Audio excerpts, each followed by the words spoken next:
மதபேதமின்றி தமிழகத்தில் உள்ள கோவில்களின் ஸ்தல வரலாறு, பழமையான தேவாலயங்கள் மற்றும் தர்காக்களின் உண்மை தகவல்கள், ஆன்மீகம், ஜோதிடம், சித்தர் வழிபாடு போன்ற பிரத்யேக தகவல்களை கேப்டன் ஆலயம் யூடியூப் சேனல் மூலம் நீங்கள் இனி காணலாம். உங்களின் ஆன்மீக வணிகத்தை கேப்டன் ஆலயம் யூடியூப் சேனலில் விளம்பரத்தின் மூலம் மேம்படுத்த விருப்பமா? கீழே கொடுக்கப்பட்டுள்ள எண்ணிற்கு உடனே தொடர்பு கொள்ளுங்கள். கேப்டன் ஆலயம் நேயர்களுக்கு வணக்கம். நான் அபிநயா. நவராத்திரி 2ஆம் நாளில் வணங்கக்கூடிய பிரம்மச்சாரிணியுடைய வழிபாடு பற்றி தான் இந்த வீடியோல முழுமையா பார்க்க போறோம். யார் இந்த பிரம்மச்சாரிணி? இந்த பிரம்மச்சாரிணியை வழிபடுறதுனால என்னென்ன நன்மைகள் எல்லாம் நமக்கு வந்து சேரும்? நம்ம நிறைய பார்த்திருப்போம். என்னுடைய குழந்தை படிக்கவே மாட்றான், அடம் பண்றான், இப்படியே இருந்தா இவனுடைய வாழ்க்கை என்னாகும் இப்படின்னு புலம்பக்கூடிய அம்மாக்களை பார்த்திருக்கோம். அது குழந்தை பருவம் தான், அது வளரும் பொழுது அது மாறும் அப்படிங்கிறது தெரிஞ்சாலுமே கூட அப்போ அன்றைய தினம் அவங்க நினைச்ச விஷயம் நடக்கணும் அப்படின்னு நினைக்கக்கூடிய அம்மாக்கள்.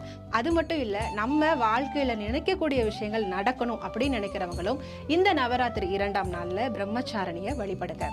பார்ப்பதற்கு ரொம்பவே எளிமையா ஒரு தவ கோலத்துல ஒரு கையில ருத்ராட்சமும் ஒரு கையில கமண்டலமும் வச்சு காட்சி அளிக்கக்கூடியவங்க தான் இந்த பிரம்மச்சாரணி. தவம் செய்வதற்காகவே பிறந்த பார்வதியினுடைய 2வது அவதாரம் தான் இந்த பிரம்மச்சாரிணி அவதாரம். பிரம்மம் என்பது தியானம், சாரிணி என்பது பக்தை. இவருடைய முன் ஜென்மத்துல தக்ஷன் பிரஜாபனுக்கு சதின்ற மகளா பிறப்பெடுக்கிறாங்க. பார்ப்பதற்கு ரொம்பவே அழகா இருக்கிற சதி சிவனுடன் காதல் கொள்ளறாங்க. இந்த காதல்ல தந்தைக்கு விருப்பம் இல்லை. இதனால தந்தையை எதிர்த்து திருமணம் செஞ்சுக்கிறாங்க. இதனால தந்தையினுடைய ஆளாத கோபத்துக்கு ஆளாகிறாங்க. இதனால தந்தை ஏற்படுத்திய யாகத்திலேயே விழுந்து தன்னுடைய உயிரை மாச்சுக்கிறாங்க. தன்னுடைய காதல் மனைவி இறந்ததை கேட்ட சிவன் ருத்ர தாண்டவம் ஆடுறாரு. இதனால சிவன் எடுத்த முடிவு உலகத்துக்கும் அவருக்குமான பிணைப்பை முழுமையா தடை பண்ணணும் அப்படின்றதுக்காக ஒரு ஆழ்ந்த தியானத்துல போறாரு. எத்தனையோ குருக்களும் ரிஷிகளும் பக்தர்களும் வணங்கி வேண்டி கேட்டும் கூட சிவன் அந்த தியானத்துல இருந்து வரவே இல்லை. இப்படிப்பட்ட தியானத்தை உடைக்கக்கூடிய ஒரு ஆற்றல் கொண்டவங்க தான் இந்த பிரம்மச்சாரிணி. பிரம்மச்சாரிணி எப்பொழுது பார்வதியா மாறுறாங்க. ஒரு நாள் குழந்தைகளோட பிரம்மச்சாரிணி விளையாடி கொண்டிருக்கும் பொழுது அந்த வழியா நாரதர் வராரு. பார்ப்பதற்கு குருக்கள் மாதிரி இருக்காரு, ஆசீர்வாதம் பெறலாம் அப்படின்னு போகல நாரதர் இவங்களை பார்த்து வணங்குறாங்க.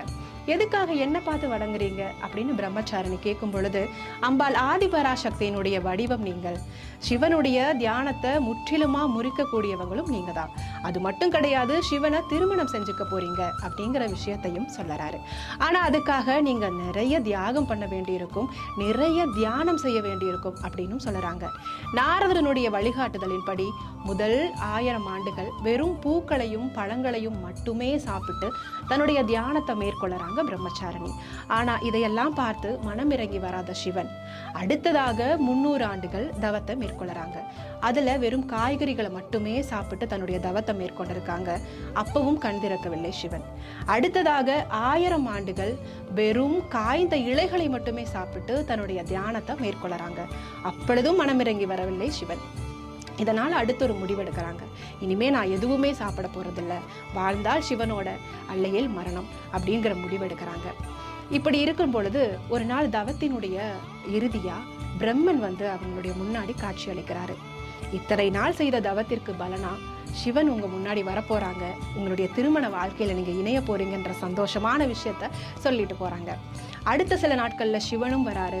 மனமாற பிரம்மச்சாரணியை ஏத்துக்கிறாங்க. அவங்களுடைய திருமணம் நல்லபடியா நடக்குது.